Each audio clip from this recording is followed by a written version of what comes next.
Chris Chinnock here for Display Daily at NAB 2016. I'm here in the Harmonic booth, and what you're looking at is an interesting demo in back of us here.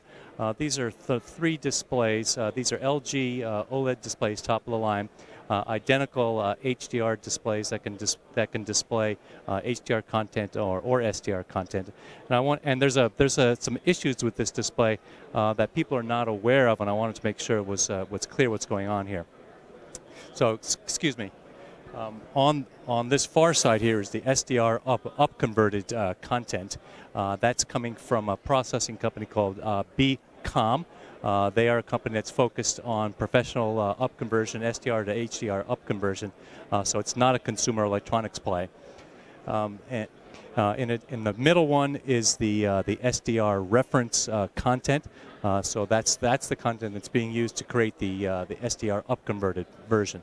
On the far side is the HDR grade of this content. This is the NASA content. There were two grades that were created with this content, an SDR grade and an HDR grade. And the BCom up-conversion works on the SDR grade, and in reality what you should be doing is looking for the comparison in the colors and the luminance between the SDR version and the SDR up-converted version. But most people are going to look at the up-converted version and say, well, that looks like HDR, and I'm going to compare it to the HDR version. You really can't do that for two reasons. One, there were two separate grades, and the artistic intent of the SDR grade was completely different than the HDR grade. And you can see with just a little bit here, some of the colors, especially on the sun, are radically different between the grades. Just between the HDR and the HDR grade, the colors are quite different. That's artistic intent. So. And the second point is that with the BCom up-conversion technology, they're changing the luminance profile, but they're maintaining the color profile. So, in other words, SDR is in 709 primaries, and the up-conversion is also in 709 color space. Now, they put it into a 2020 container, but it's still a 709 color space. So they've tried not to change the colors, but they can change the tone mapping and the luminance to give it more pop and impact.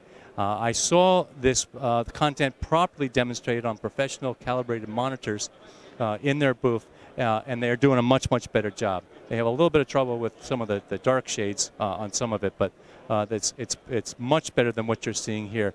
So what's happening here is that because it's 709 content coming into the TV, I think what the TV is trying to do is scale that to the P3 color space that's native to it, or close to P3.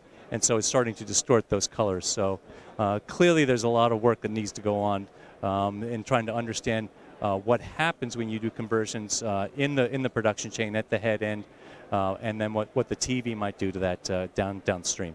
So complex issue, getting more complex. Chris Chinnock here for Display Daily.